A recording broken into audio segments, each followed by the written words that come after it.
do të ishte desht që trupi gjykues të reflekton pozitivisht që t'i liron krerët të gjykos për të mbrojtur liri, duke pas parasysh ato që referova pak më parë, kohën që mund të na marrën në procesin përfundimtar të këtij gjykimi.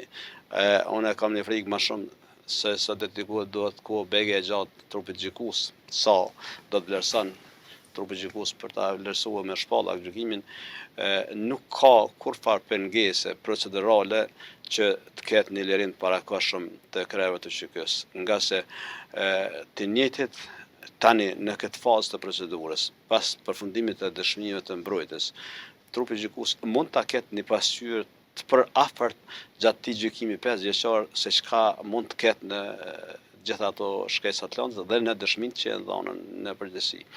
Dhe du me besu se e ka kriju një paraftërim veten, sidomos në pikat kryesore të aktakuzës rreth përgjegjësisë komanduese.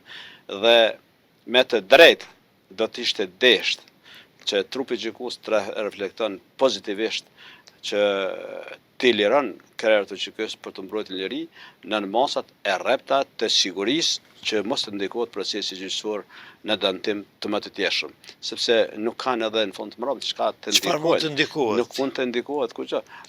Zakonisht gjykata vlerëson se mund ta pengojnë procesin rrjedh në gjykatës, jo në të përgjigjen ftesa, jo ku ta diun e gjitha e tjera. Mirë, po në rastin konkret, tani na ka përfunduar procesi gjyqësor me gjitha dëshmitë verbale, përkatësisht personale.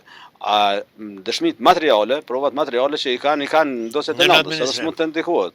Kështu që nuk pres ndonjë çështje tjetër përveç të mundshmes në lirim të parakohshëm. Kuptohet, trupi mbrojtja do të përshton kërkesë dhe me argumente ta bin trupin gjykues se është e panevojshme mbajtja e krerëve të gjykos me të drejtë paraburgim.